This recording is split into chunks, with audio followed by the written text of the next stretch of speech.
With the recent influx of players to the wasteland of Fallout 76, I've been seeing a lot of people ask what the fuck the actual story of the game is. Well, it's not that good, but it's definitely a fucking story. Let's go over it as fast as we can. I may leave some shit out, but I will try to include all of the important and needed information.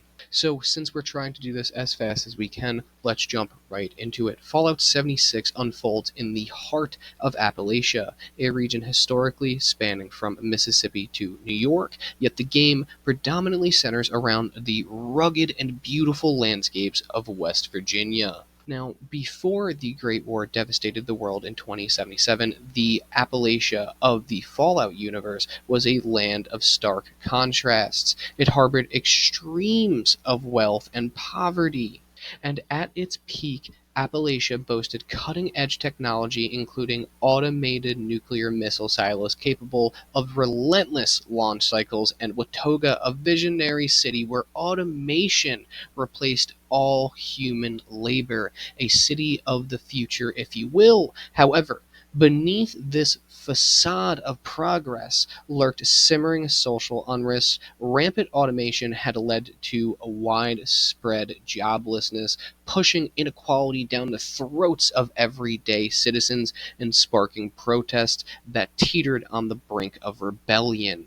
Now, this spread of automation was just the start of the bullshit that the people in West Virginia had to put up with. That's right, on October 23rd, 2077, a event forever altered the landscape of West Virginia. The fucking nukes went off. While some parts of Appalachia suffered direct nuclear strikes, others were ravaged by the fallout. The survivors faced a brutal new reality, one where traditional societal structures crumbled in the face of chaos.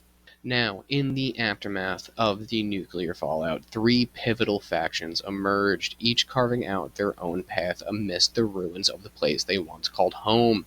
In Charleston, a resilient group of emergency responders, known as the Responders, stepped into the forefront, forming a makeshift government to aid survivors and maintain order. Meanwhile, former vacationers turned survivalists in the mountains formed into the Free States, where they fortified in their bunkers. Now, with all this bullshit going on, the nuclear war, a squad of Army Rangers, Tegrity's Thunder, found themselves trapped in West Virginia by the war's onset. Seeking refuge, they reached out to their former commander, Captain Roger Maxon, who was establishing the Brotherhood of Steel on the West Coast. These soldiers regrouped in West Virginia, merging their military prowess with the Brotherhood's mission to safeguard technology and aid survivors. As the seasons changed and Appalachia struggled to rebuild, tensions simmered. The Responders' efforts to aid former elites turned raiders backfired tragically, fracturing them into vicious gangs like the Cutthroats and the Blackwater Bandits. Meanwhile, the Free States finally emerged from isolation, cautiously aligning with their Responders against the encroaching threats.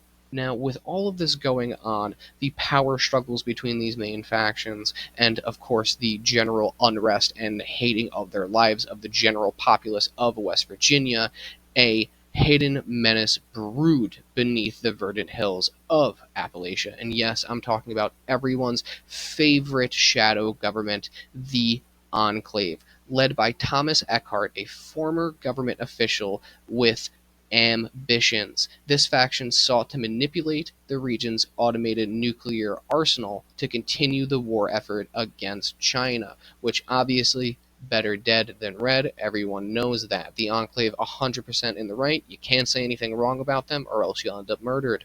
Now, this is where the story of Fallout 76 gets extremely interesting, in my opinion, and that obviously has to do with the Enclave and the nuclear missile silos that I had mentioned previously. So, all of these nuclear missile silos had safeguards because they're fucking nuclear missile silos. In order to circumvent those safeguards, the Enclave, aka Thomas Eckhart, released the waves of Liberator bots and experimented with the forced evolutionary virus, aka FEV, the thing that made the super mutants. Well, and one day, after experimenting with some bats and FEV, they ended up making fucking scorch beasts That's right.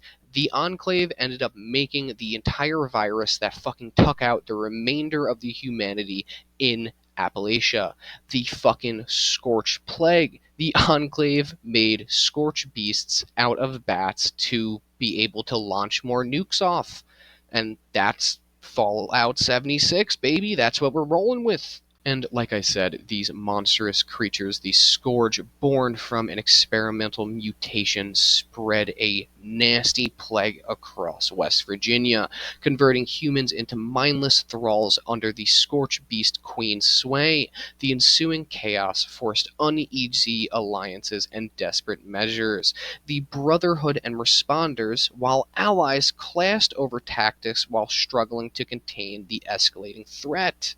And things kept getting worse. By 2086, West Virginia stood on the brink of apocalypse. The Brotherhood, under mounting pressure, launched Operation Touchdown to eradicate the Scorch. However, their valiant efforts proved futile, and the region plunged deeper into despair, as we see in Fallout 76. The fall of the Brotherhood of Steel marked a turning point, awakening the responders to the true scale of the menace they now faced. As the Scorch Beasts darkened the sky, the last bastions of humanity in West Virginia mobilized for a final stand. The responders, depleted but determined, fortified Morgantown Airport against the relentless onslaught.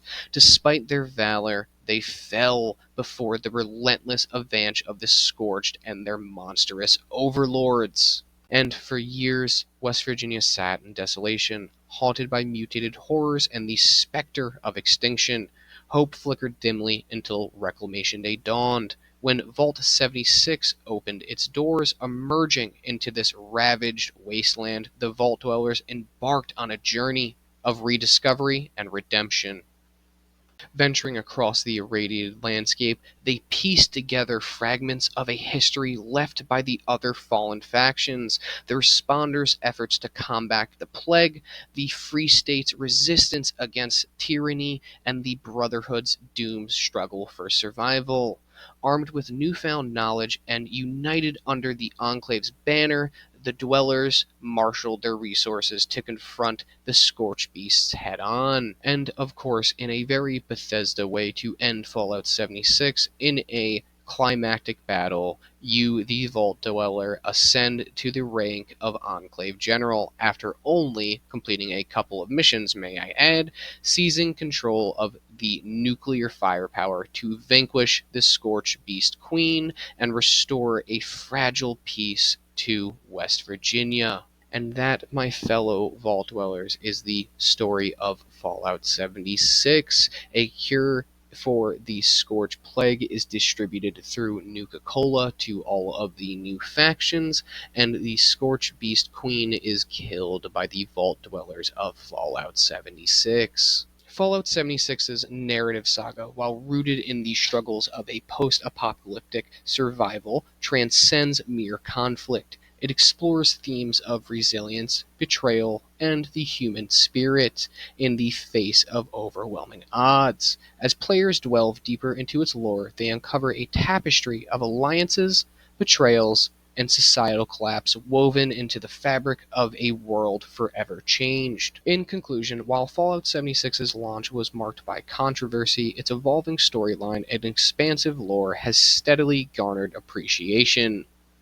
The game invites players to immerse themselves in an ever-expanding universe ripe with mysteries and possibilities. As new updates and expansions enrich the narrative landscape, Fallout 76 continues to captivate audiences with its exploration of what it means to endure and ultimately to reclaim a shattered world. Let me know what you guys thought about this recap. Let me know if I left out anything crazily important. And as always, I just want to thank you guys for watching. Until next time, I will also be coming out with short recaps for all of the Fallout 76 DLC storylines that have come out. So keep an eye out for that. And like I said, I just want to thank you guys for watching. Until next time.